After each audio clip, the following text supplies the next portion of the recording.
Hello সবাইকে, আশা করি আপনারা সকলেই ভালো আছেন। তো আপনাদের সাথে আমি আছি রাফসান জানি। তো আজকে সকালটা হচ্ছে আমার গুলশান দিয়ে শুরু। বর্তমানে আমি অফিস থেকে যাচ্ছি এয়ারপোর্টের দিকে। তো এয়ারপোর্টে আমার একটা কাজ আছে।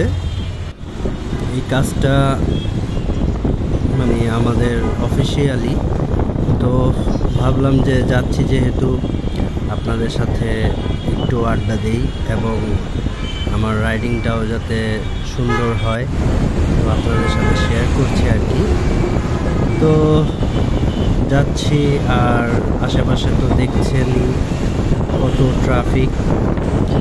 আর এভাবে এয়ারপোর্টের রাস্তাগুলা আমার কাছে খুবই ভালো লাগে, কারণ খুবই চড়া চড়া আর টানাটানিও ভালো করা যায় বাইক দিয়ে।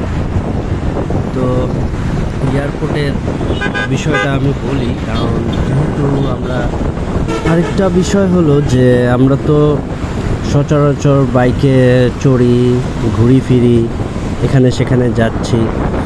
তো আমার আজকে একটা পছন্দের বাইক হিরো এক্সট্রিম নিয়ে একটু কথা বলি, কারণ এই বাইকটা নিয়ে আমি অনেক কথা শুনেছি। বিভিন্ন ভাই ব্রাদারদের কমেন্টসগুলো আমি দেখেছিলাম যে এই হিরো এক্সট্রিম নাকি পথে বন্ধ হয়ে যায়, তো আবার বিভিন্ন ধরনের সমস্যাগুলো দেখা দিচ্ছে।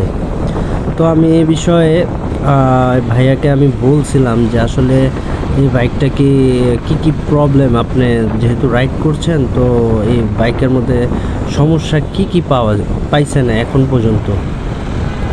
তো উনি আমাকে যেটা বলল যে আসলে আমার এরকম সমস্যা এখন পর্যন্ত হয়নি, তবে এটার একটা সিস্টেম আছে।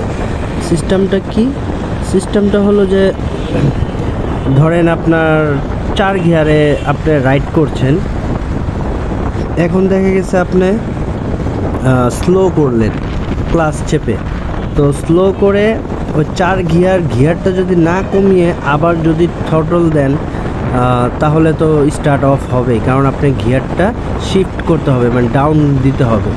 তো উনি বলল যে 20 নিচে হয়ে গেলেই আপনার বন্ধ হয়ে যাবে, আপনার ইঞ্জিন অফ হয়ে যায়।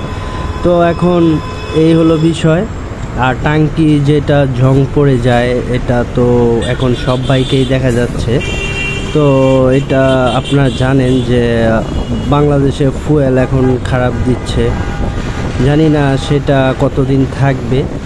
তো আমার খুবই ভালো লাগে হিরো এক্সট্রিমের যে FI বাইক, এটার পারফরমেন্সটা আমার কাছে দুর্দান্ত একটা পারফরমেন্স মনে হয়েছে। আমি তো অনেক লং একটা রাইড দিচ্ছি, গুলশান 2 থেকে আপনার এয়ারপোর্ট পর্যন্ত প্রায় চলেই আসলাম এখন, কিন্তু এই বাইকটা এখন পর্যন্ত স্টপ হয় নাই এবং কোনো সমস্যা দেয় নাই।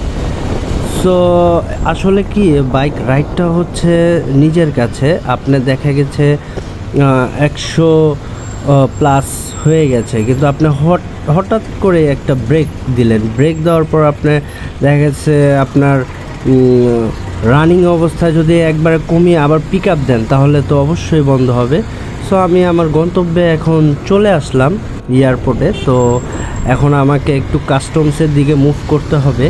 তো এখন আমি কাস্টমসের দিকে আগাই, আর আপনাদেরকে তো দেখালাম, আর আপনাদের সাথে আড্ডা দিতে খুবই ভালো লাগছে। সো আপনাদের যদি ভিডিওটা ভালো লেগে থাকে অবশ্যই লাইক করে দিবেন এবং কমেন্টস করবেন যে আসলে কারা কারা হিরো এক্সট্রিম বাইকটা চালাচ্ছেন। আল্লাহ হাফেজ।